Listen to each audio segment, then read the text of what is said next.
সত্যি কথা বলতে মা মাই হয়, মায়ের জায়গা অন্য কেউ নিতে পারে না। আমি আমার মাকে খুব মিস করি। শ্বশুরবাড়িতে এসে শাশুড়িকে মা বলে ডাকি, কিন্তু কথায় আছে না, শাশুড়ি কখনো মা হয়ে উঠতে পারে না, আবার শাশুড়ির মুখে বলতে শুনি বৌমা কখনো মেয়ে হয়ে উঠতে পারে না। সে যাই হোক, মা বৌমার গল্প আর শাশুড়ির গল্প তো অনেক বললাম।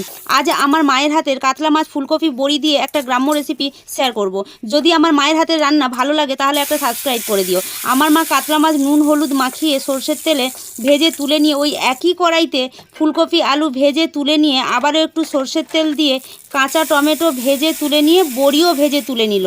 আর কড়াইতে পাঁচফোড়নের জন্য তেজপাতা, শুকনো লঙ্কা আর পাঁচফোড়ন দিয়ে বাটা মশলা আদা রসুন শুকনো লঙ্কা জিরে একসঙ্গে কড়াইতে দিয়ে নুন হলুদ দিয়ে কষিয়ে ভাজা সবজি দিয়ে নাড়িয়ে চাড়িয়ে জল দিয়ে ফুটে উঠলে ভাজা মাছ আর ধনেপাতা কুচি দিয়ে নামিয়ে নিয়ে গরম গরম ভাতে আমার মা নিজের হাতে খাইয়ে দিল।